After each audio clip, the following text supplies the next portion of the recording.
Boa noite a todos e a todas. Pessoal, após aqui um pequeno susto, nós não estávamos conseguindo entrar.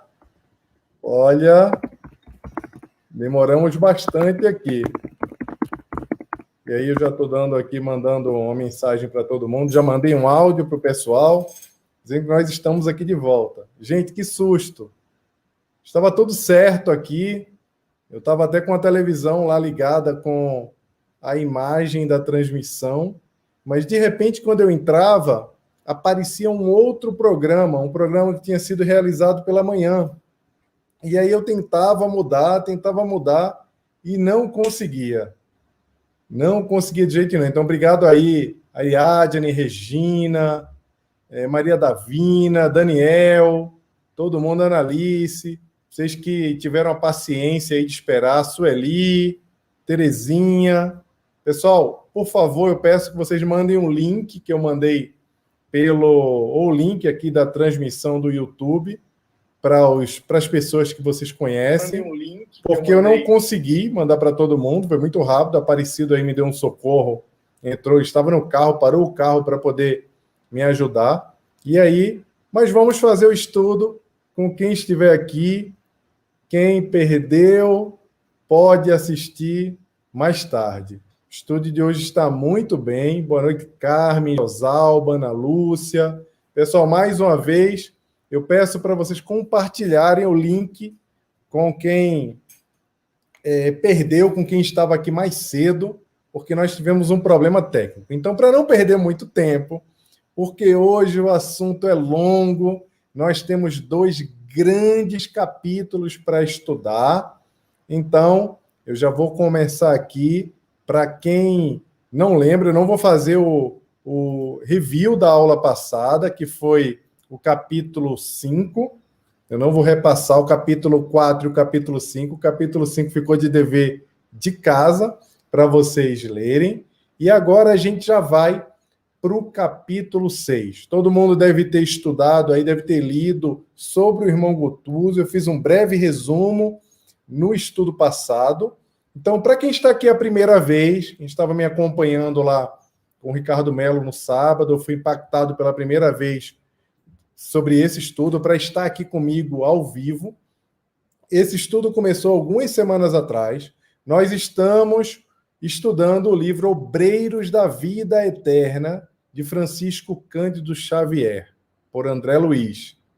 A ideia desse estudo não é um estudo de leitura, então nós não fazemos aqui a leitura continuada do livro. A ideia aqui é fazer interpretações e conversarmos um pouco sobre ensinamentos que muitas vezes passam despercebidos dentro do livro, dentro da obra, mas nós estamos aqui para relembrar esses pontos principais, comentarmos em conjunto aqui, eu vou interagindo com vocês enquanto vocês vão mandando as suas considerações e fazer algum tipo de leitura também. Hoje nós vamos estudar o capítulo 6, como eu falei, que se chama Dentro da Noite, e temos muita coisa para conversar aqui.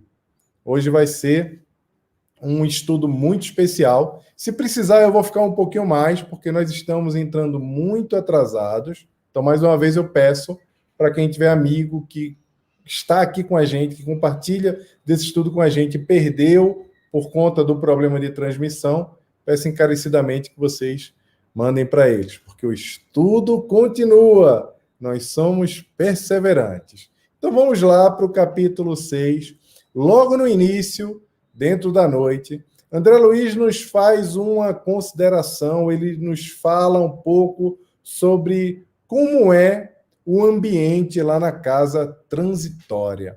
Ele, inclusive, fala que a atmosfera da casa transitória não dava para diferenciar se era dia ou se era noite, era quase imperceptível. Aí você imagina aí a densidade que não era desse lugar. O que me chamou muita atenção nesse primeiro parágrafo é que ele falava que durante o tempo todo existiam luzes artificiais ligadas dentro da casa transitória.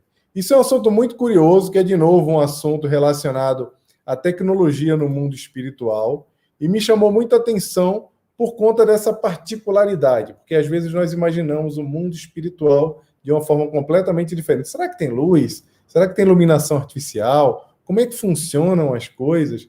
E aqui me chamou muito a atenção o fato de ter luzes que acendiam para poder iluminar o lugar como um todo. E logo em seguida, ele fala de aparelhos destinados à fabricação de ar puro. Não sei se vocês também estranharam bastante esse início, mas ele fala desse aparelho. Para que se precisa de um aparelho no plano espiritual para gerar, fabricar ar puro? Ora, o espírito não tem pulmão.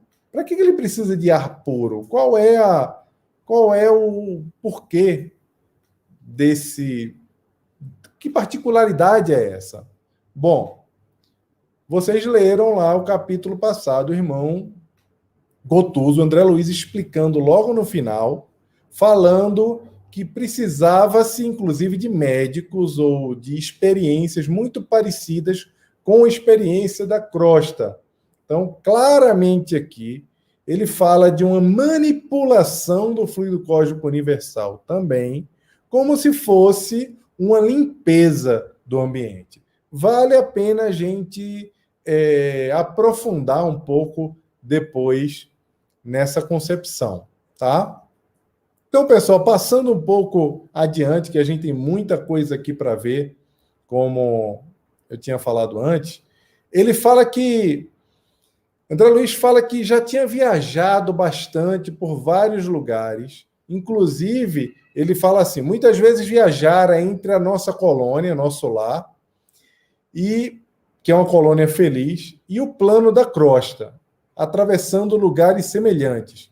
E ele disse que nunca tinha visto um circuito tão desagradável e escuro como naquela região. Ou seja, André Luiz, que era muito acostumado com, tanto do ponto de vista teórico, que ele teve várias aulas, ele experimentou várias coisas até aqui, o momento do Obreiros da Vida Eterna, como também nessa viagem de deslocamento entre o nosso lar e a crosta terrestre. E ele estava desconfortável com aquele ambiente. E aí, gente, eu queria relembrar uma coisa para vocês, que, se não me falha a memória, foi no nosso estudo 2, que foi o campeão da caridade, que era o Albano Metelo. Não sei se vocês lembram desse estudo, quem não viu ainda, volta lá, mas eu lembrei automaticamente, quando eu li isso aqui, eu lembrei quando Albano Metelo estava nos narrando que, quando estava visitando essas regiões de socorro, ele falou que sentia um desconforto muito grande. Ele falou que se sentia meio enojado, ele se sentia mal por estar ali. Foi quando, num belo dia, num desses trabalhos, ele, quando olhou de lado, ele viu criaturas angélicas e viu uma luz muito forte, não sabia o que estava acontecendo.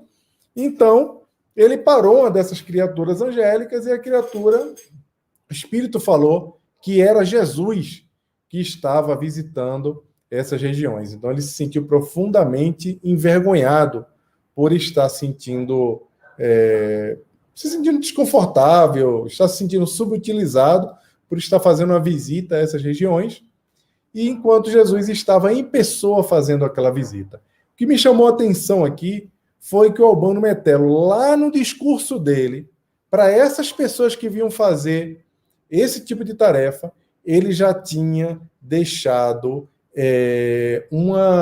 alinhado a expectativa, né? Aquela história da expectativa e da realidade.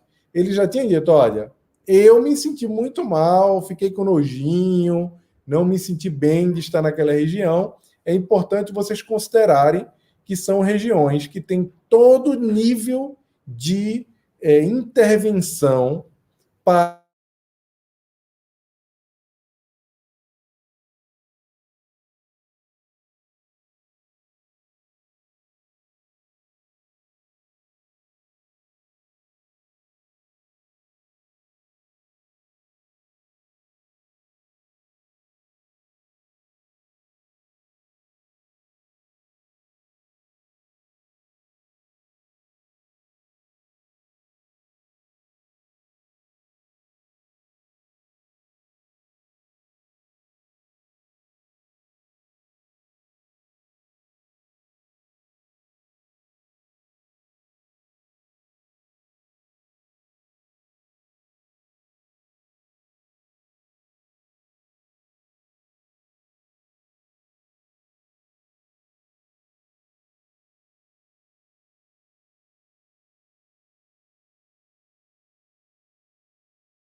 Gente, hoje está difícil, hein? Hoje está difícil. Vocês estão me ouvindo? Por favor, dá um oizinho aí para mim. Todo mundo estiver me ouvindo, me vendo. Está ok? Descongelou?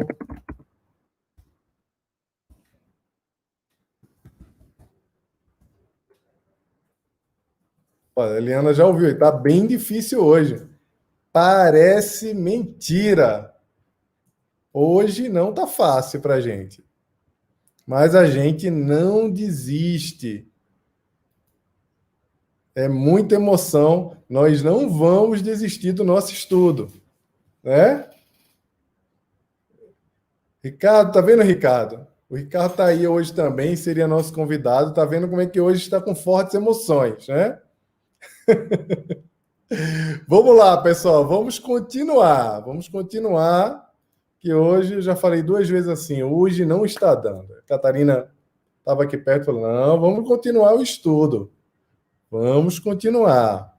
E hoje, para vocês terem ideia, o meu Zoom abriu sozinho aqui. O meu Zoom abriu sozinho. Vamos lá. Então, convocou Zenóbia 20 cooperadores para as tarefas de colaboração eventual e imediata. Quem está acompanhando o estudo desde o início sabe que os 20 cooperadores que foram convocados para a tarefa não é por acaso que estamos falando na numeração 20 novamente. André Luiz, que gosta de brincar com não só com pseudônimos, mas também com significados para os números que ele coloca em sua obra, para as referências. Esses apelidos, esses pseudônimos que ele dá também, todos têm uma razão. E aqui aparece novamente o que? O CAF. Aparece de novo aqui como a representação da bênção. Já que eles estão se deslocando para uma região que eles chamam de abismo, eles estão indo para o abismo, pessoal. Imagina, lá dentro eles falam, é uma visita ao abismo. Então, para o abismo, foram convocados 20 cooperadores para essa tarefa. 3 mulheres e 17 homens. Por que 20? 20 é o CAF. CAF, pelo misticismo judaico, é a palavra que significa, que tem referência com iode, que é a mão, que é a mão da bênção. Significa a 11ª letra do alfabeto hebraico, que significa a bênção, significa a imposição. Então, nós lembramos bem que estudamos isso lá atrás. Eu não queria ser repetitivo aqui, mas quem quiser dar uma olhadinha, volta lá no terceiro estudo, eu nem lembro mais, mas nós falamos bastante sobre essa referência. E aí, em seguida, uma parte que me deixou muito curioso foi quando o André Luiz disse que, à primeira vista, aquelas pessoas não pareciam pessoas de cultura e sensibilidade extremamente apuradas. Ou seja, ele diz que quando olhou para aqueles cooperadores e falou, para que essas pessoas aí? Não parece que são pessoas cultas, não parecem ser pessoas sensíveis, não parecem ser pessoas que efetivamente vão conseguir fazer alguma coisa nessa tarefa de colaboração. E aí, em seguida, André Luiz nos dá uma grande lição. Ele diz o seguinte: mais tarde, vinha saber que o Instituto asila constantemente variados grupos de entidades, repletas de característicos humanos primitivistas, mas portadora de virtudes e valores apreciáveis, que colaboram na execução das tarefas gerais e se educam ao mesmo tempo, preparando-se para reencarnações e experiências de mais elevada expressão. Qual que é o grande significado desse ensinamento? André Luiz quer nos mostrar quer nos chamar a atenção sobre uma particularidade do nosso comportamento que é muito recorrente aqui na Terra, que é o julgamento. Nós sempre estamos julgando os outros pela aparência. Isso acontece também no serviço ao próximo, isso acontece nas instituições, isso acontece nas igrejas, nos centros espíritas, em todo lugar. Nós estamos sempre olhando para as pessoas e, por conta da aparência delas, somos capazes de julgar se aquelas pessoas são capazes ou não de desempenhar aquela tarefa.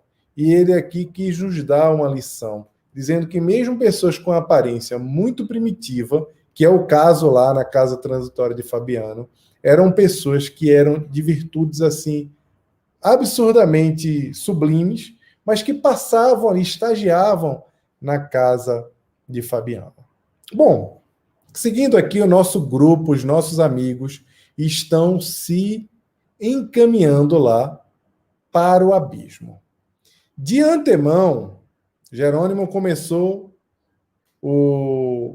a receber umas orientações que servem para todos nós, inclusive também para o André Luiz e a equipe que estava com ele. De antemão, rogo desculpas a todos se lhes tomar tempo para atendermos ao desventurado irmão a que me referi, satisfazendo a interesse que me é particular. Eu estou voltando nesse assunto para lembrar que a irmã Zenóbia pediu a intervenção do nosso grupo aqui de amigos, do assistente Jerônimo, do padre Hipólito, da enfermeira Luciana e do André Luiz. Pediu a intervenção deles para socorrer uma pessoa que era muito cara a ela. E, novamente, a irmã Zenóbia aqui, mostrando assim uma humildade incrível, ela traz de volta, dizendo, olha, desculpa por pedir para vocês fazerem essa tarefa tão difícil para um assunto pessoal meu. E essa visita ao abismo que está prestes a acontecer, ela é muito bem elaborada, porque cada um tem um papel predefinido. E a Zenóbia, apesar de se desculpar porque estamos lá, a equipe está indo lá resolver um problema pessoal dela, digamos, ela subdividiu cada um com uma tarefa específica. A Luciana vai ler a mente do assistido e acessar o seu passado por meio da sua clarividência. Os demais, os outros, fora o padre Hipólito, vão orar, vão fazer o que nós chamamos nas instituições espíritas de sustentação. E o padre Hipólito, a missão dele, o que ele vai fazer, é levar credibilidade cristã, a palavra com credibilidade cristã, junto aos assistidos. A esse em especial, que é muito caro à irmã Zenóbia, porque esse está sendo preparado para uma reencarnação compulsória. Falou, opa, Jaime, peraí, como assim está sendo preparado? Mas ninguém nem chegou nele lá. Eu lembro que ele está isolado em algum lugar próximo à casa transitória, lá no abismo. Mas ele está sendo preparado, sim. Já existe um plano para levá-lo a esse processo de reencarnação compulsória. E aí, gente, uma pergunta. Alguém aí sabe o que é reencarnação compulsória? Quem já leu, quem já estudou, pesquisou, sabe do que está sendo falado? Reencarnação compulsória que aparece, vez ou outra, na obra de André Luiz. A reencarnação compulsória é aquela em que acolhe o espírito sem prévia concordância dele, até mesmo sem seu conhecimento. Ele precisa reencarnar, ele precisa voltar à carne, mas por sua índole, por seu completo desinteresse em resolver os seus problemas, ele ainda não sabe como resolver os problemas que ele precisa resolver. Digo, problemas para poder se adequar novamente aos mecanismos da lei de causa e efeito. É feita essa reencarnação compulsória para que as coisas voltem aos trilhos. Estou falando aqui de uma forma bem simples, de uma forma assim bem direta, para todo mundo entender. E quando o espírito reencarna e não possui maturidade suficiente para planejar ou mesmo compreender a necessidade de sua reencarnação e para evitar mais sofrimento, problemas diversos. Muitas vezes ele recusa a reencarnação, ele não quer reencarnar, na verdade ele não quer nem sair daquela situação. Acontece esse processo de reencarnação compulsória. Vale a pena estudar, pesquisar mais a respeito. Existe uma polêmica em relação a essa discussão da reencarnação compulsória, mas tem muita literatura para nós entendermos, inclusive dentro da obra de André Luiz, para a gente entender como isso funciona. Um bom momento para estudar, inclusive, os processos de reencarnação é no livro Missionários da Luz, que é o livro anterior a esse livro Obreiros da Vida Eterna, da coleção da série do Mundo Espiritual, que é a reencarnação do Sigismundo. Quem tiver depois uma curiosidade, coloca lá a reencarnação de Sigismundo para poder entender como funciona, tá? Vamos ver. Vamos continuar aqui. Jerônimo seguia rente aos meus passos e não contive a indagação que me escapou célere. Jazem aqui almas humanas. Pessoal, o que aconteceu aqui? Depois de passar pelo abismo, eles transitaram durante muito tempo dentro do abismo. Aí nós vimos aí, quem leu o capítulo viu quais são os relatos do André Luiz. Ele fala em criaturas monstruosas, ele fala em áreas, né, como se fossem lamas, pântanos. Ele fala sobre uma série de coisas assim que são lugares que... Esse lugar é chamado de abismo, não por acaso. Tem uma série, tudo que se imagina de descrição de purgatório, de regiões chamadas infernais aqui na Terra, foram descritas aqui por André Luiz, e que se eu ler aqui, alguns de vocês vão ficar assim aterrorizados. Quem leu o livro já viu, é uma descrição muito minuciosa do que ele viu quando ele estava atravessando o abismo. E a curiosidade de André Luiz aqui é por isso, porque ele falou como é que num lugar desse tão difícil, num lugar tão complexo, podem existir criaturas humanas. E aí ele perguntou isso para o Jerônimo. E foi só ele perguntar se existiam criaturas humanas ali, imediatamente começaram-se a surgir algumas súplicas.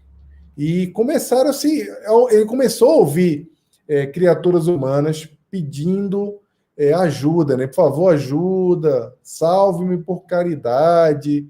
Então a equipe, apesar de se sentir muito sensibilizada com aquelas súplicas, eles precisavam seguir, porque não tinha o que fazer. Mais para frente, eles foram, inclusive, atacados por essas criaturas, né? Criaturas humanas foram atacar a equipe.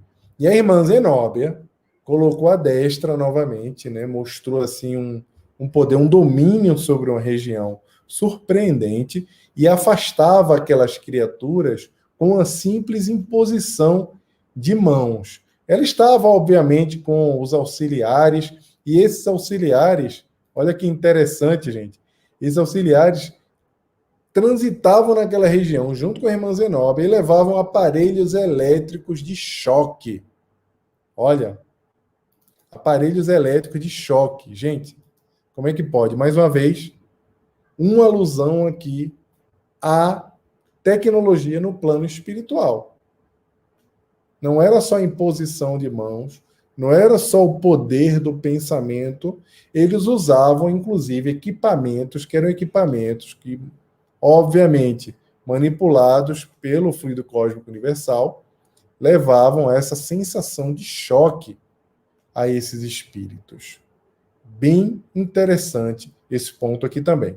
Eu vou seguir mais um pouco, pessoal, para falar sobre um outro discurso que a irmã Zenóbia trouxe, que é bem considerável, que nós também podemos prestar atenção, está um pouco mais para frente, na página, para mim aqui é a página 82, que ela fala o seguinte: estamos em reduzido oásis de paz. O que aconteceu aqui?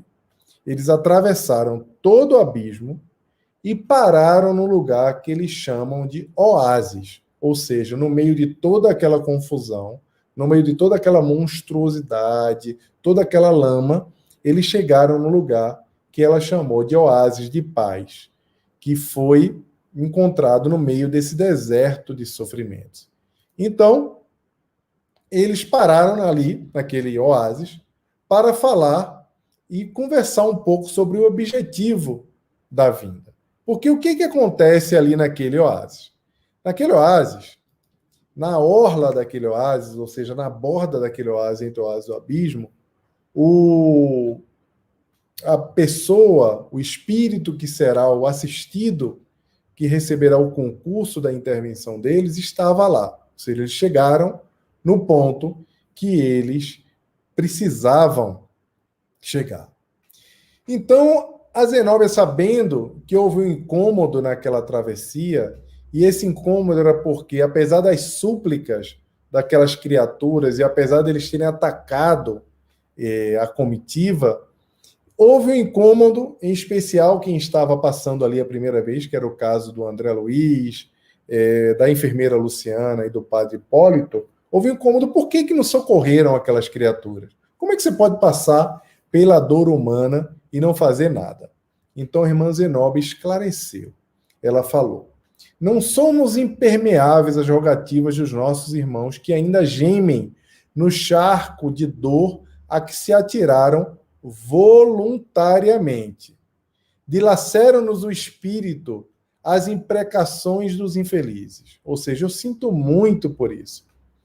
Ela não falou que simplesmente estava passando porque tinha um foco e vinha assistir só essa criatura, essa pessoa que era muito importante para ela, e por isso ela ignorava todo mundo.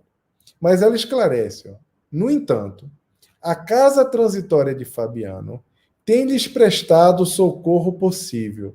Ajuda essa que até hoje vem sendo repelida pelos nossos irmãos infortunados.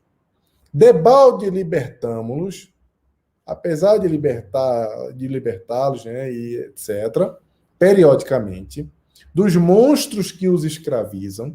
Eles são escravizados também por obsessores, por outras criaturas que têm uma relação com eles do passado.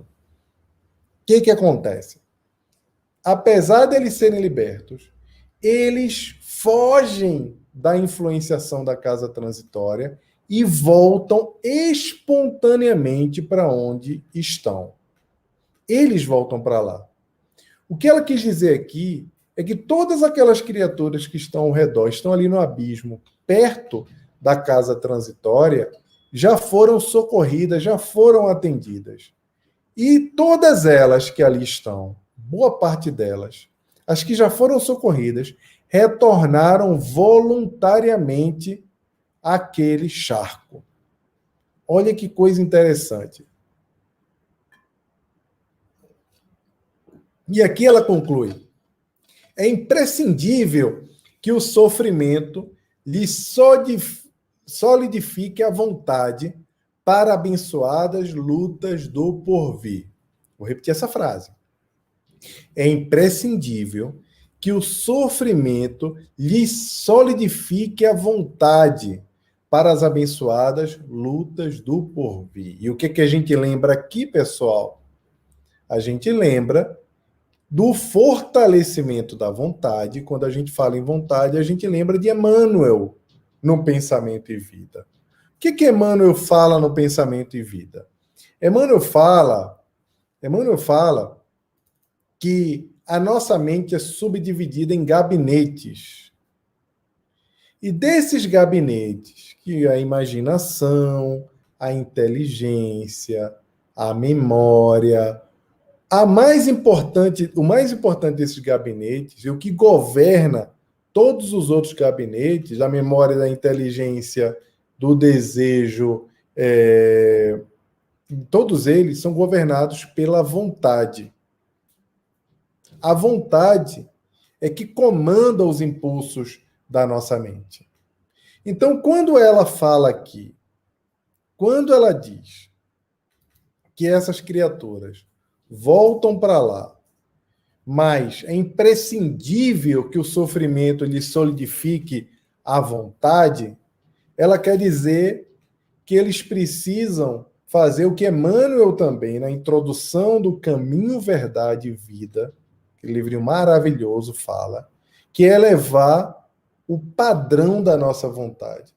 Nós precisamos elevar o padrão da nossa vontade, precisamos fazer isso para poder sairmos das nossas condições difíceis, para sairmos das nossas condições de sofrimento, de penúria, e também, não só quando estamos sofrendo, mas quando vamos tomar as nossas decisões na vida. Então, essa aqui é uma lição, que nós aprendemos estudando o Pensamento e Vida, que é revisitado lá no Pensamento de Emmanuel, no Caminho, Verdade e Vida, que é a importância da vontade como governadora da nossa mente. Por meio da vontade, só por ela, nós podemos suportar, nós podemos ir além das nossas vicissitudes. Passar por isso. Isso é uma grande lição. E aí, gente, como eu falei para vocês, na orla ali, perto do oásis, estava o irmão que vai ser socorrido no abismo. Então, eu vou falar para vocês quem é esse irmão já agora, para quem ainda não leu, quem leu já sabe, e trata-se do Padre Domenico. Padre Domenico, que é a entidade que a irmã Zenóbia diz que deve muito ao Padre Domenico. Ele foi um clérigo, né? Foi um padre, um clérigo menos feliz, incapaz de manter-se fiel ao Senhor até o fim de seus dias. Gente, então, para aqui, vamos lembrar do título do estudo de hoje, qual que é? Religiosidade deturpada. E vamos lembrar que eles passamos por onde? Pelo abismo, pelo charco, pelo purgatório, por uma região que lembra um inferno que os teólogos descreviam aqui na Terra. E quem se encontra lá, numa situação difícil? Um ex-religioso desencarnado. E aí, gente, só para fazer um breve relato aqui, lembram no início do livro, no primeiro dia de estudo, o número 1, que nós estudamos o prefácio, e eu falei, gente, Emmanuel reforça aqui nesse prefácio, vocês vão descobrir depois, ao invés de falar tanto sobre a vida no plano espiritual, ele fala bastante sobre a justiça divina. E parecia, eu fiz várias associações com vocês, sobre o livro O Céu e o Inferno. Vocês lembram disso? Quem lembra aí? Jorge, Luiz Carlos, Simone. Não sei se vocês assistiram no primeiro dia, mas nós falamos sobre a questão da justiça divina. E aí, obviamente, eu tenho certeza que muita gente que já estudou profundamente Kardec deve estar se perguntando, peraí, Jaime, eu aprendi no Céu e Inferno que tanto o céu como o inferno são uma sintonia, são um estado da alma. É como eu me sinto. O inferno é como eu me sinto e o céu é como eu me sinto. Essas regiões, circunscriticamente, não existem. Elas só existem dentro de nós. Como é que agora André Luiz está dizendo que está atravessando uma região que parece o inferno que os teólogos nos descreveram? E aí, gente? Socorro. Maria Socorro, né? Não é Socorro pedindo socorro a vocês aqui. É Socorro. O que vocês acham? Então, gente, é preciso, para estudar a doutrina espírita, além de sensibilidade, é preciso também interpretar os ensinamentos, e não é interpretar, procurar ensinamentos ocultos, como a gente está fazendo aqui, não é interpretar, fazer assim, ligações, que são ligações muito, complexas. É preciso usar um pouco o coração e o entendimento, ancorados ao pensamento de Kardec, para interpretar o que o André Luiz está dizendo. A obra de Allan Kardec nunca falou que quando você desencarna, você fica no limbo. Muito pelo contrário. Não é só desencarnar no limbo E aí, se eu sou uma pessoa má, se eu estou todo impregnado de más ações, ou se os meus pensamentos são ruins, então eu me conecto com o mal, e aí aparece uma cidade fantasiosa, como se fosse o Show de Truman. Aquele filme Show de Truman. E eu participo de um mundo fantasioso criado pela minha cabeça. Não é assim. Ou senão eu fui uma pessoa muito boa e nosso lar se cria sozinha por meio da minha cabeça porque eu estou no céu e o céu só existe dentro de mim. Dinaldo, demorei para te reconhecer. Ô, Dinaldo. Depois você me fala então, Dinaldo. Eu lembro do teu nome, mas eu não lembro quem é. Depois você me fala quem é você. Gente, não quer dizer que é isso. O que quer dizer? E aí, vai em Pensamento e Vida novamente. Eu vou beber de novo na fonte do Pensamento e Vida, porque é um livro complexo e, ao mesmo tempo, é fininho, um livro complexo que nos explica, é que nós nos conectamos por associação. Influenciamos a todos e todos nos influenciam. Está lá no capítulo chamado Associação do Pensamento e Vida. E nós próprios, por meio do reflexo dos nossos pensamentos, das nossas ações, da nossa espiritualidade, refletimos o nosso interior e nos conectamos com a zona de convivência, a zona social, com as vibrações que são peculiares e características do nosso espírito. Entenderam? Captaram esse ponto? Isso quer dizer o seguinte, que essas regiões, elas existem, não são regiões eternas. Ninguém fica para sempre nessas regiões, até porque o mal sempre se dissipará. Mas isso não quer dizer que em regiões como essa, que regiões como essa não existam, porque o céu e o inferno é um estado da alma. Vou explicar melhor. Eu moro em São Paulo agora, sou de Recife. Estou em São Paulo. A poluição existe em São Paulo. O barulho existe em São Paulo. Não é verdade?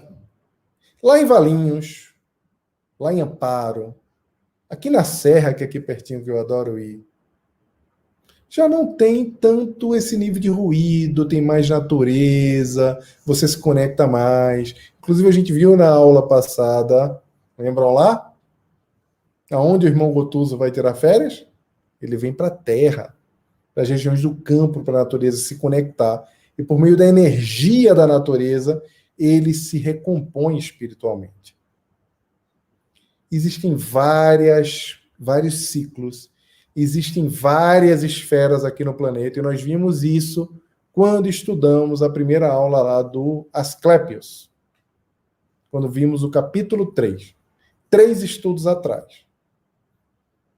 Então, espero que esteja claro. Se vocês tiverem alguma pergunta a fazer, pessoal, sobre essa questão do céu e inferno, a Romilda disse que entendeu perfeitamente.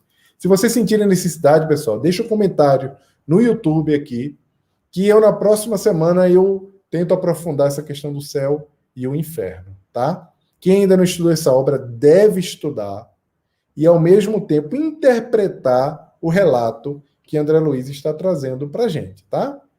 Então, vamos seguir, gente, que hoje temos muita coisa. E aí, ó, quem é o Padre Domênico e a entidade que será socorrida, tá? O Padre Domênico é uma entidade que se desvirtuou, aproveitou-se das casas da fé e dos corações dos súditos. Ele ocasionou desastres morais de reparação muito difícil. Quando eu li essa parte, desastres morais de reparação muito difícil, isso me tocou de uma forma muito especial também. Falei, gente, que Deus me dê sabedoria para eu não cometer esses desastres morais de reparação muito difícil. Coisas que você faz que são difíceis de desenrolar, de juntar de novo, sabe? Amizade que desfaz, que a gente sempre vai magoar alguém, a gente é sempre magoado, mas quando eu li essa parte de reparação moral muito difícil, eu fiquei orando a Deus para que eu não caia novamente, porque certamente nós no passado já fizemos esse tipo de coisa. E ele fez isso. Quem lê o capítulo, quem vai ler o restante aí, porque quando a gente concluir, por favor, vou pedir para vocês lerem esse capítulo. Quem não tiver o livro ainda, pode ir lá na hiperlivros.com.br comprar o livro. Eles estão em promoção lá, entregam rápido, tem um frete baratíssimo também. Quem não tiver, olha o capítulo, coloca na internet que o capítulo vem, vocês podem ler também, ou peguem emprestado. Tá? E aí, gente, apesar de todo o sofrimento que ele está passando agora, o padre Dominico, ele não modificou a sua mente. Ele continua ligado às trevas. Ele está passando um sofrimento por anos e anos. Ele causou muito mal quando estava encarnando a sua última encarnação, mas ele não se sensibiliza. Mas ele precisa voltar à Terra. Inclusive, ele vai voltar como filho de uma de suas vítimas. Ele tem várias vítimas, mas ele precisa reencarnar, por isso que vai acontecer a reencarnação compulsória. E a irmã Zenóbia fala que tudo que ele precisa é que um raio de luz alcance o seu coração. Outra coisa assim, extremamente poética, pessoal. Um raio de luz que alcance o seu coração. Isso aí é muito poético.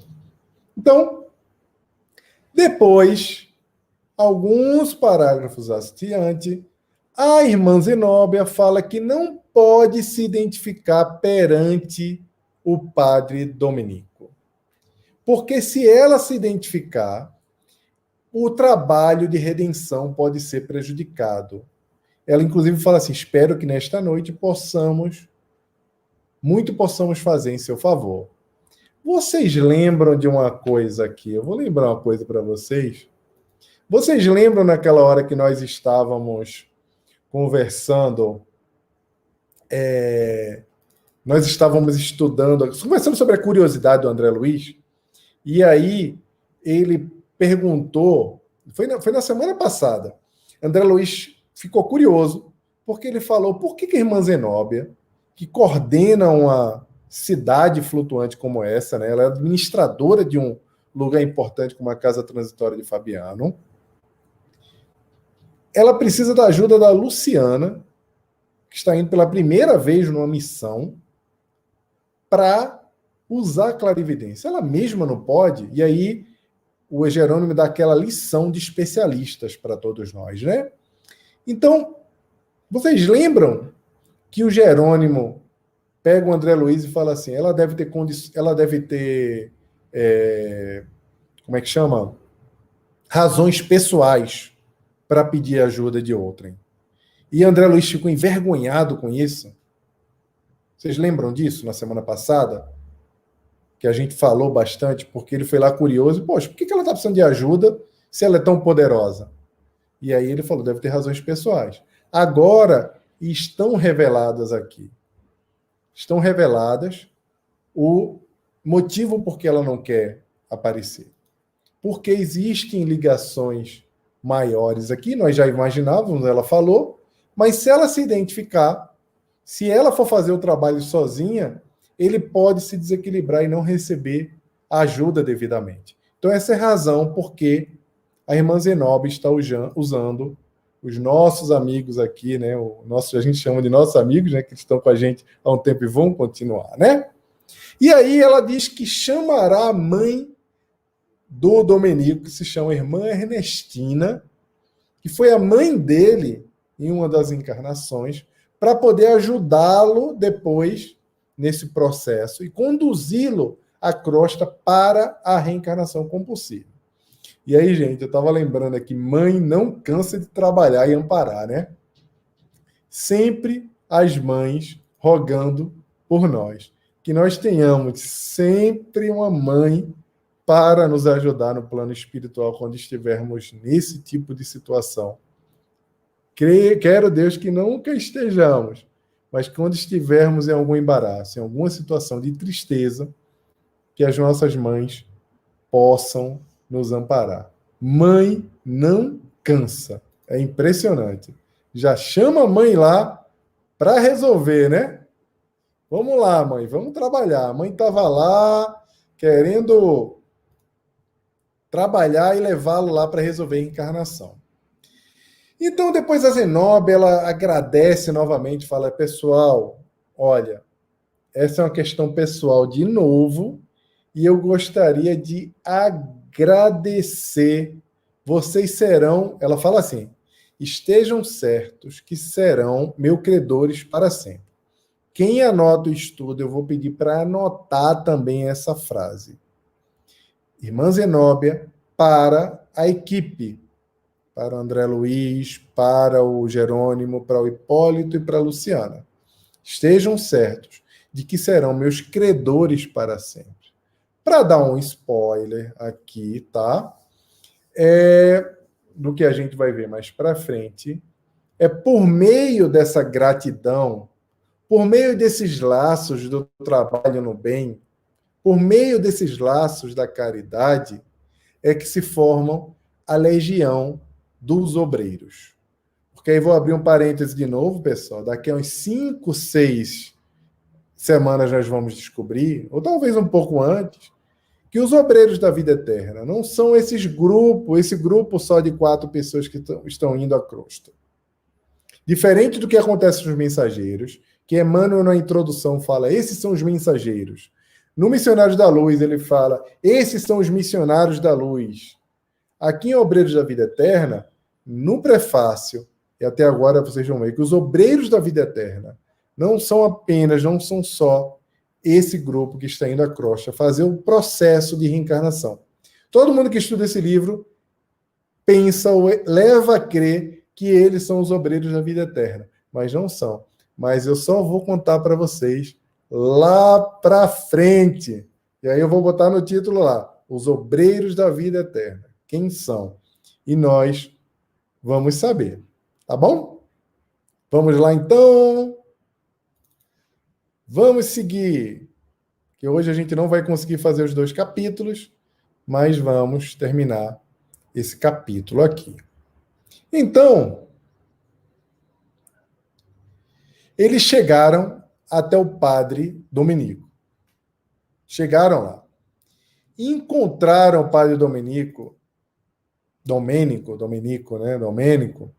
Encontraram o padre Domênico. E a fisionomia dele estava flagelada. Uma fisionomia que inspirava compaixão. Ele estava lá na orla, sentado assim, no chão, cabisbaixo. Então eles sentiram muita compaixão pela forma com que encontraram como ele exalava sofrimento. Então a irmã Zenóbia, lembro que a irmã Zenóbia, quem leu também já sabe, não era vista por ele, apesar de vir fazendo intervenção há anos, inclusive para isolá-lo nesse oásis como ela isolou, não deixá-lo no abismo quando foi possível. Então ele, como escuta a voz dela, ela faz com que a voz dela seja escutada, ela chama, Domênico, Domênico. E aí ele respondeu, quem me chama? Quem me chama? Não atenderei a ninguém. Deixai-me no inferno. Ele começa a blasfemar, né? Não desejo o céu reservado a prediletos. Tá com raiva. Fala, poxa, se tem alguém me chamando aí, tá com voz doce, tá no céu. Então, ela responde, quem te chama somos nós que te desejamos o bem. E aí ele ainda revoltado, ele blasfema, malvados, gozam do paraíso enquanto sofremos dores atrozes. Bom, ele muito endurecido ainda, muito ainda blasfemando, ele sabe que são criaturas que são espíritos que estão em situações melhores do que a dele. Então a irmã Zenóbia faz uma linda prece, pedindo a intervenção de Jesus para que Domênico possa realmente ouvi-los melhor, ouvir toda a equipe. Vale muito a pena quem não leu ainda a prece, ler, porque é uma prece linda, ela pedindo a Jesus a permissão para que o Domênico possa, mesmo estando naquela condição, ouvir parte dos obreiros ou aqueles tarefeiros que estão ali para socorrê-lo. E aí, tem uma outra frase aqui, uma outra coisa linda que vale a pena todo mundo anotar também, é frase de quadro, pessoal, de André Luiz, que ele fala assim, mais uma vez, reconheci que a prece é talvez o poder máximo conferido pelo Criador à criatura. Minha mãe já está dizendo aqui que vem me socorrer. Mãe, vai lá para nosso lar, e etc., para vir me socorrer, hein, mãe, se eu tiver em apuros. Obrigado, mamãe. Gente, a prece é o maior poder que o Criador dá à criatura. Não vou voltar nesse assunto que nós vimos no nosso estudo passado e no retrasado, sobre a análise da escala espírita. A qualificação, tanto de um espírito bom como de um espírito puro, se dá pelas suas qualidades e seus poderes. Qualidades para fazer o bem e poder, que é intensidade para fazê-lo. E aqui André Luiz nos diz que esse poder maior, o poder maior, se encontra na prece. É importante a gente nunca esquecer disso, sabe por quê? Até porque tem um capítulozinho aqui, que a gente vai estudar lá para frente, que eu vou levar um dia, 1h30, só para a gente avaliar, que se chama Rogativa Singular. Capítulo Rogativa Singular. Então, nesse momento que a Zenóbia fez a prece, ela respondeu, somos nós, estamos aqui para lhe trazer paz e etc. E ele começou a reclamar, continua, né? Mentira, ele fala quimeras, foi traído pelo meu ministério sacerdotal. Então, nessa hora que ele começou a falar sobre a traição sacerdotal e etc., quem entrou com sua função, e aí nós descobrimos qual é a função nessa expedição, digamos, do ex-padre Hipólito, que compõe o grupo que está acompanhando o André Luiz. O Hipólito entrou, então, no jogo. Lembra da história do especialista? Cada especialista em sua função. Nesse momento, a Zenóbia se recolhe, ninguém entra no circuito. Quem entra no circuito é o Hipólito. Mas o Domênico estava muito revoltado. Ele não queria ouvir nada. Ele não queria falar sobre evangelho, que era o objetivo do Hipólito, que era fazer o trabalho de doutrinação, de aconselhamento religioso. Então, como não tinha jeito, vamos chamar quem? Já que você está dizendo que está injustiçado, então vamos clarear a situação. E para clarear a situação, quem é que eles chamaram, pessoal?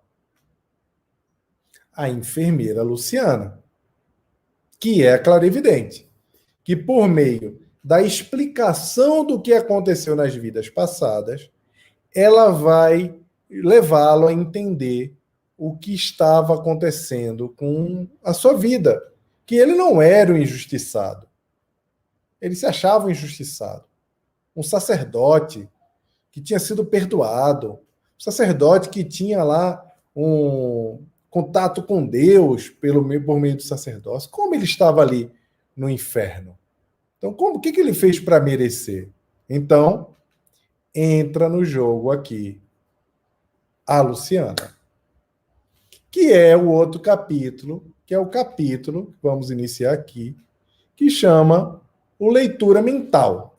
Então, pessoal, como a gente começou às 8h40, eu vou esticar um pouquinho mais aqui para a gente ver esse capítulo, tá?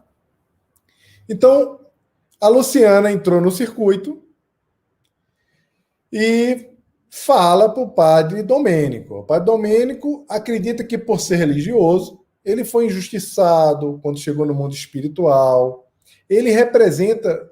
Agora, uma coisa que vocês precisam entender aqui nesse contexto é que o padre Domênico, essa criatura, esse religioso que está lá para receber esse socorro, ele não representa a Igreja Católica. Tem muita gente que, quando vai estudar esse tipo de literatura ou esse tipo de ensinamento que é trazido, em especial, lá no meio do século passado, que é um livro de 1946, as maiores representatividades religiosas estavam na Igreja Católica, no Brasil, né? E no mundo também com os protestantes, mas no Brasil, prioritariamente na Igreja Católica, que era muito maior, né? Eu não lembro ao certo a quantidade, o percentual de católicos versus outras religiões aqui nos anos 50, mas eu creio que era muito mais do que o dobro do que é hoje, né? Era o crescimento das igrejas pentecostais e etc. no Brasil, isso é de 15 anos para cá, ou 20 anos para cá. Então, a representatividade desse padre não é da Igreja Católica. O padre Domênico representa todos os religiosos. A mensagem do Obreiros da Vida Eterna desse livro não é uma mensagem que é endereçada aos católicos ou aos amigos de outras religiões. Não é. Não é endereçada a eles. Essa mensagem é uma mensagem endereçada primeiramente aos espíritas. A nós. Essa mensagem é endereçada para nós, espíritas. Então não adianta quando a gente for ler esse livro, não adianta a gente entender isso aqui. Olha, o católico, aquela minha vizinha católica, né? Eu tô vendo aqui, ó, eu tô falando isso aqui, eu sou capaz de ver quem tá rindo aqui no YouTube. Quem tá rindo aí agora? Rapaz, aquela vizinha, olha, tá na igreja o tempo todo, mas fala da vida de todo mundo. Olha eu aqui, ó, olhando vocês. Aquela que tem um texto, além do texto o tempo todo, mas é tão ruim, não dá uma comida para um pobre, não faz nada. Tô vendo cada um de vocês. Não é para elas, é para gente. Essa mensagem aqui sobre religiosidade não é para os outros. Quantos de nós, muitas vezes, somos dirigentes de casas espíritas?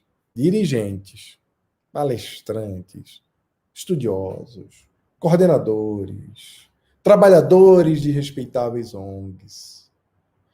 E somos arrogantes.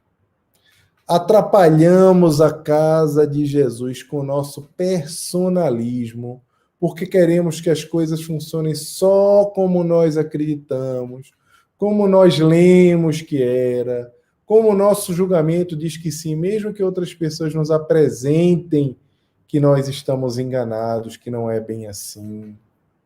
Quantos de nós não prejudicamos as coisas com nossos personalismos? Ou somos intolerantes e amargos? Aquelas pessoas que não riem, não, sou espírita. Eu sou um espírita muito sério.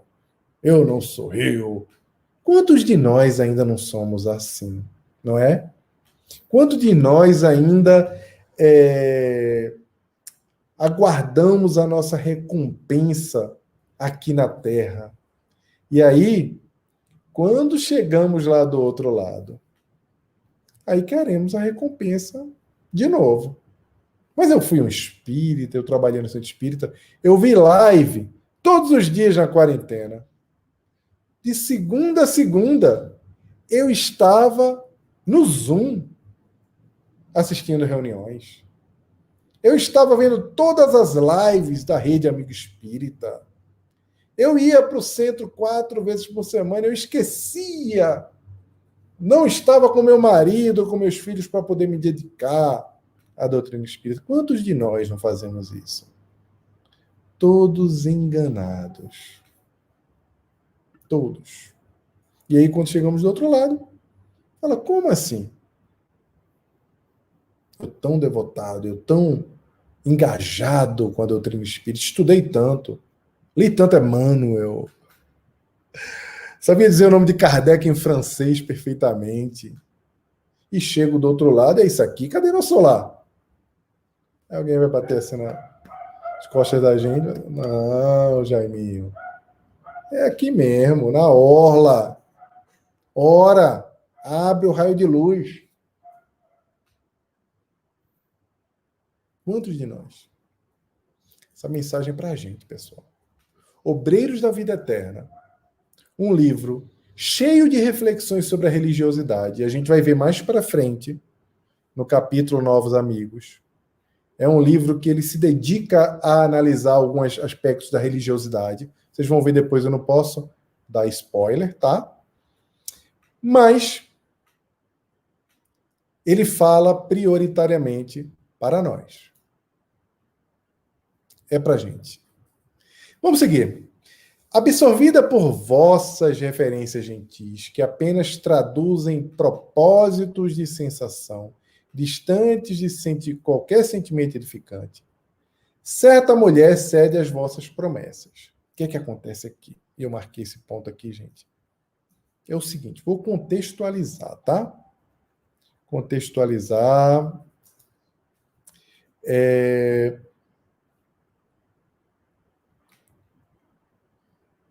O padre Domênico, só quero falar Domênico, estou falando em outros idiomas, falando em outras línguas. O padre Domênico, ele foi absolvido no momento do seu desencarne por um outro padre. Na hora que ele estava desencarnando, o padre falou: eu te abençoo e encomendo a sua alma para Deus. Então ele achava que aquilo tinha eliminado todas as suas mazelas. Tudo. E aí, gente, ele efetivamente acha isso. E a Luciana fala: não, peraí. Espera aí. Eu vou mostrar para vocês, ou para você, que não é bem assim. Não é assim. Você fez muito mal a muita gente. E eu vou te mostrar. E aí ele mostrou uma série de coisas que eu não vou ler aqui, porque é uma narrativa enorme sobre todas as coisas que aconteceram na vida deles, mas que são, assim, bem difíceis, inclusive, de ler. Eu queria pedir a vocês também que leiam essas narrativas, porque, em resumo, foi um padre que usou da sua posição de clérigo. E ele se envolvia com mulheres da igreja, inclusive mulheres que eram casadas. E levou várias dessas mulheres ao adultério. Uma série de coisas aconteceu que eu não quero dar spoiler para vocês. É uma história que dá até para contar aqui, mas é que eu vou trazer um spoiler muito forte. Vale a pena ler essa história porque ele seduziu essas mulheres, tá? Então, o trabalho da clarividência, ele foi feito para acessar o passado dele, né? Trabalho que foi feito para poder elucidar todos esses crimes, para ele parar de dizer todas as coisas que ele fazia como se fosse um coitadinho, né? Não fiz nada. Então, depois de ter passado todo o processo de clarividência, que foi feito pela Luciana, que olhou todo o seu quadro mental, né? Ele já se irritou e falou: olha, basta, não quero saber mais. Porque ele ficou sabendo de vários credores espirituais que ele tinha naquele momento. Eram vários credores, espíritos que estavam ali, alguns deles, fazendo uma pressão nele para que ele continuasse naquela situação de sofrimento. Então, quando a Luciana já tinha feito todo aquele trabalho de mostrar as coisas que aconteceram com ele, gente, como diz lá na minha terra, esse padre pintou miséria. Ele fez o que você imaginar de coisa errada, ele fez. É tanto que ele desencarnou assassinado, envenenado.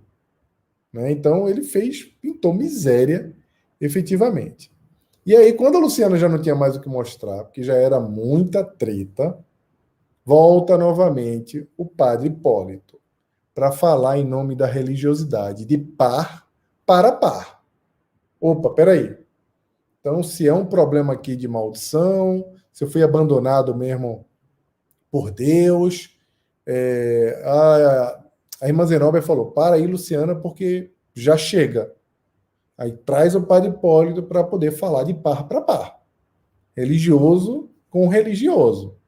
E apesar de tudo isso, o padre Hipólito, um espírito assim muito sábio, ele fala da santidade da igreja, de como da santidade da religiosidade, do quanto os erros da igreja são erros humanos, mas o seu princípio, o seu propósito é um propósito muito importante. Inclusive, ele lembra a quantidade de líderes religiosos que padecem nessas regiões tenebrosas por causa das suas falhas, da ganância, da sua religiosidade deturpada.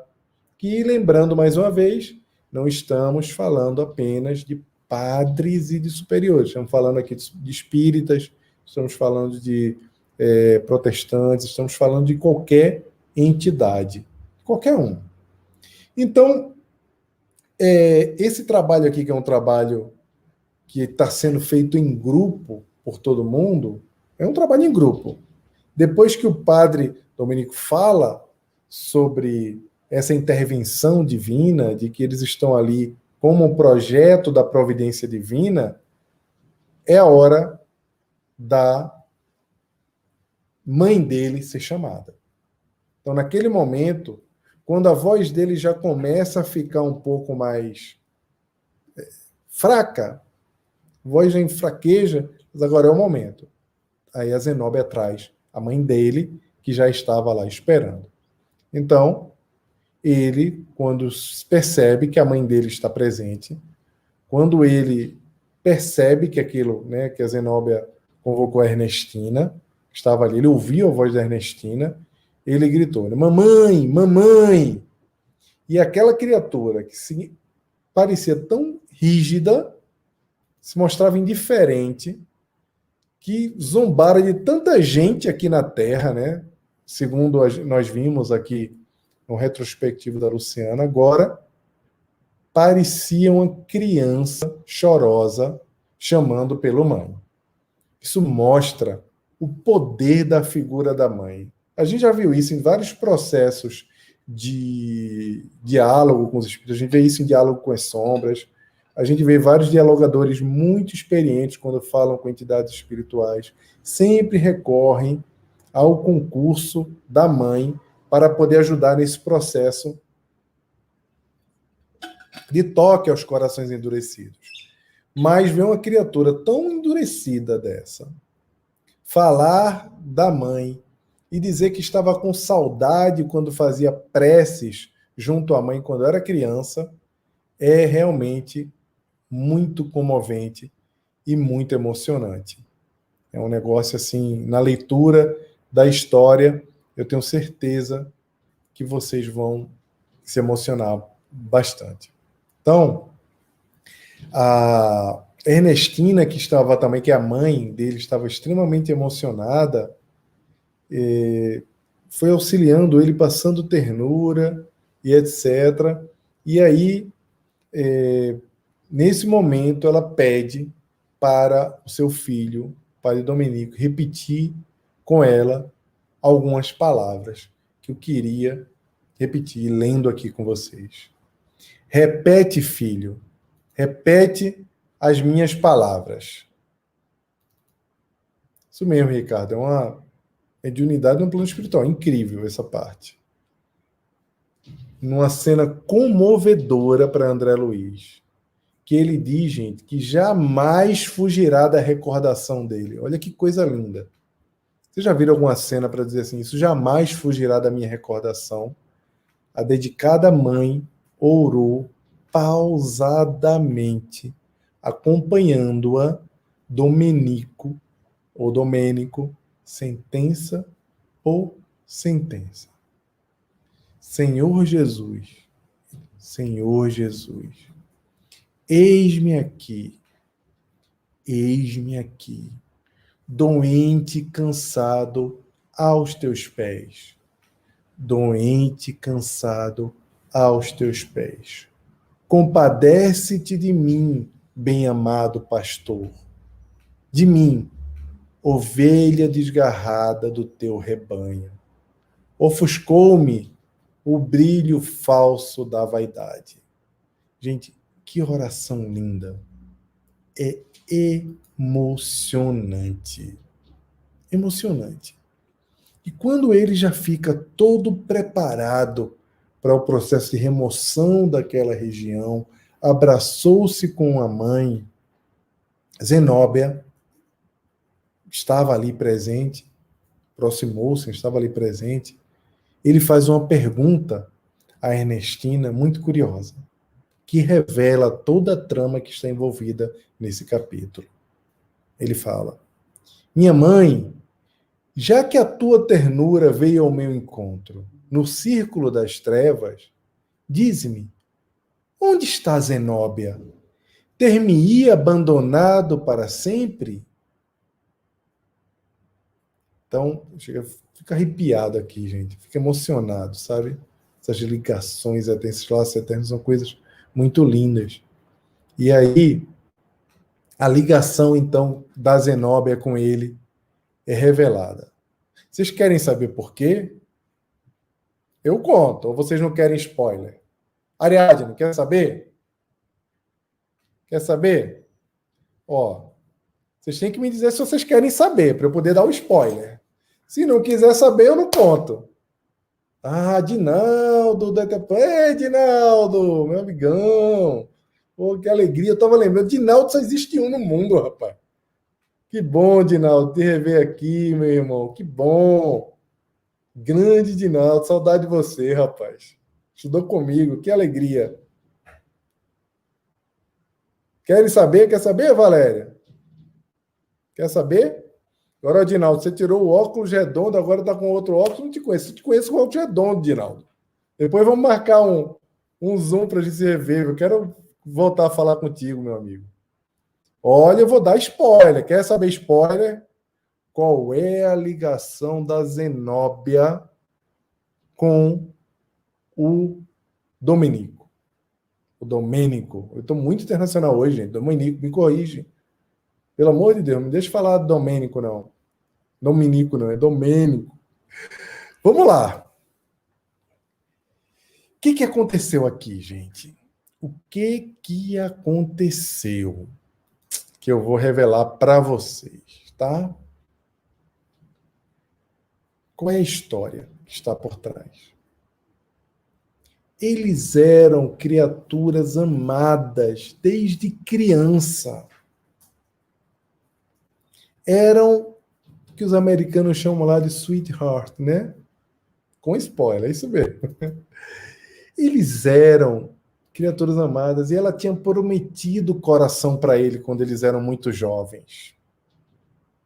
Então, ele estava muito certo que ela já era muito boa. Vocês vão ver isso depois na narrativa do livro.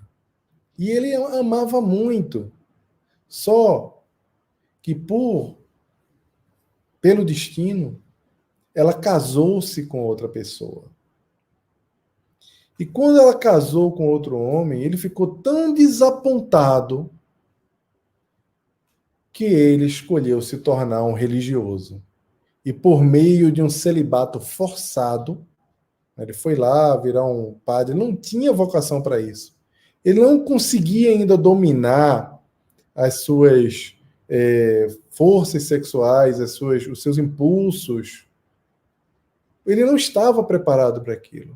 Eis porque a gente olha na sua trajetória revelada pela Luciana o quanto ele se envolveu com assuntos relacionados à sexualidade.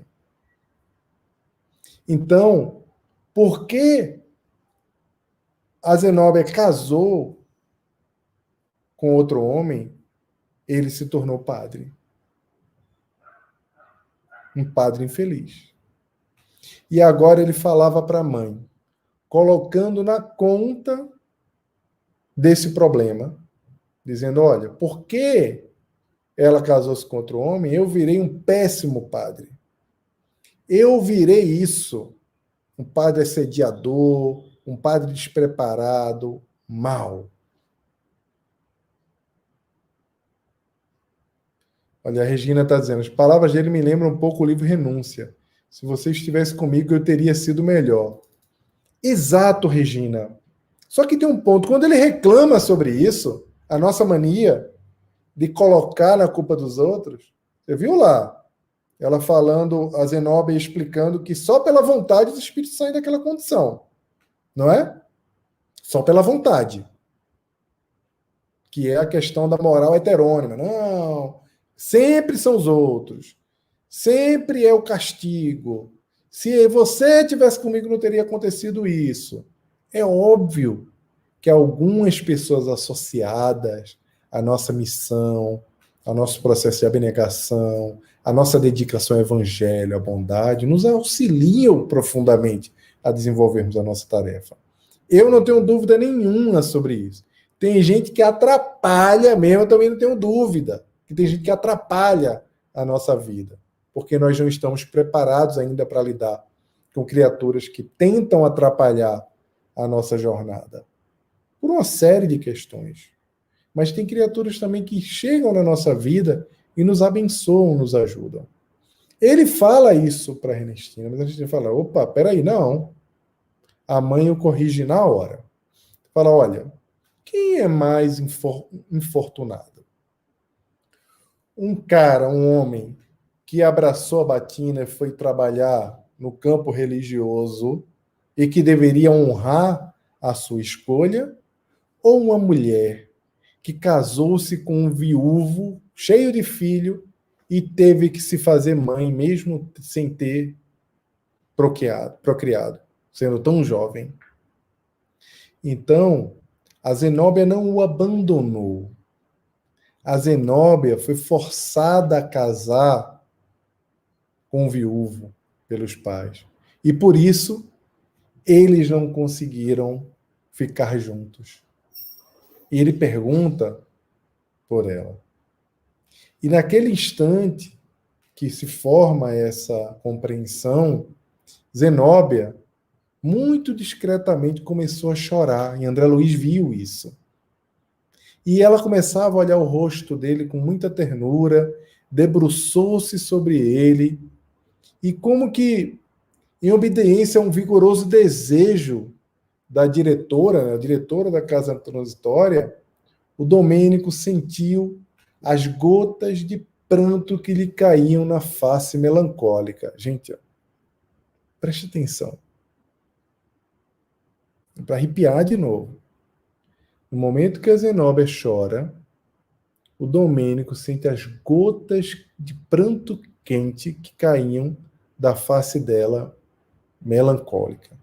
E fixou os olhos com expressão indagadora. E ele, reconhecendo que semelhantes lágrimas não tinham aí sua origem, perguntou angustiado. Gente, olha isso. Mãe, quem está chorando sobre mim? Se não é você, não sou eu. E a benfeitora carinhosa, cujo olhar descortinava todas as particularidades da cena comovente, respondeu sob forte emoção. Os anjos choram de júbilo nas regiões celestes, quando um coração sofredor se levanta do abismo. Gente, sim, não tô falando sério. Eu fico completamente emocionado com essa parte. Os anjos choram de júbilo nas regiões celestes, quando um coração sofredor se levanta do abismo.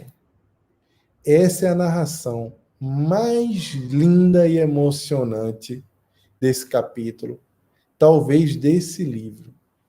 E então, por fim, a Zenóbia agradece pela vitória do amor e do bem. Ela vinha se empenhando essa tarefa por muitos e muitos anos. Então, ela agradece a equipe, pede para que o Senhor recompense a eles, repartindo essa felicidade que ela estava tendo por vencer uma grande batalha na guerra do amor contra o ódio, que durava tantos anos. Ela queria repartir essa felicidade com todos eles. Então, gente, esse é o fim desse capítulo, do capítulo Leitura Mental, que eu achei que não ia dar para a gente fazer, mas deu. E aí, o que vocês acharam? Tem alguma pergunta? Quer falar alguma coisa? Temos 4 minutos ainda aqui. Já deu spoiler, contei a história da ligação deles, uma ligação muito bonita. E aí, depois eu queria pedir a vocês, leiam esse capítulo melhor, gente. Eu vou dar uma dica aqui para vocês, tá? De um tempo para cá, inclusive com esse livro aqui, eu desenvolvi um hábito, eu aqui em casa, eu e a Catarina, a gente adora radionovela. Apesar de eu ter o livro, Brilhos da Vida Eterna, ter lido, relido, às vezes eu gosto de ouvir alguns capítulos narrados pelo pessoal lá do grupo chamado Jericó. Até mandei e-mail para eles e tudo, para ver se eles iam participar comigo aqui algum dia, mas eles não responderam, eu não sei como encontrá-los. Se alguém souber, inclusive, me ajude aí, me passando o contato deles. E aí, eu adoro a narração deles. Esse capítulo em especial, Leitura Mental, esses 2 capítulos que nós estudamos hoje, queria pedir a vocês para depois ir no YouTube, colocar Obreiros da Vida Eterna, Grupo Jericó, e colocar lá, lição para antes de dormir, tá, pessoal? Colocar lá, tanto o capítulo 6 como o capítulo 7 eu vi. Essas narrações são belíssimas e emocionantes. Emocionantes. Pois é, Inalda, mais de 40 anos. Pessoal, vocês têm alguma pergunta, alguma consideração? Não deixem de curtir o vídeo. É muito importante que vocês curtam aqui o vídeo e compartilhem para que nós tenhamos mais alcance com esse estudo, mais pessoas venham se juntar a nós para fazer esse estudo. Lembrando que nós estamos aqui no estudo de número 6. Esse estudo vai durar mais ou menos 14 semanas, no máximo 15 semanas, se nós precisarmos desdobrar mais de uma semana. Ou seja, já estamos caminhando bem, mas dá para todo mundo assistir os episódios anteriores, do 1 ao 5 e agora o 6 que vai ficar aqui registrado. Queria pedir desculpas por não ter conseguido entrar na hora. Nós estávamos aqui, estava tudo muito preparado, mas tivemos um problema aqui na transmissão, então eu queria pedir agradecer ao Aparecido da Rede Amigo Espírita, que parou onde ele estava e criou um outro link para que nós pudéssemos estar aqui estudando hoje. Eu estava bem triste que eu não ia conseguir estudar com vocês. E na próxima semana tem mais. Tem mais. Na próxima semana nós vamos estudar o Treva e Sofrimento e o Louvor e Gratidão. Talvez tenhamos um convidado daqui a 15 dias.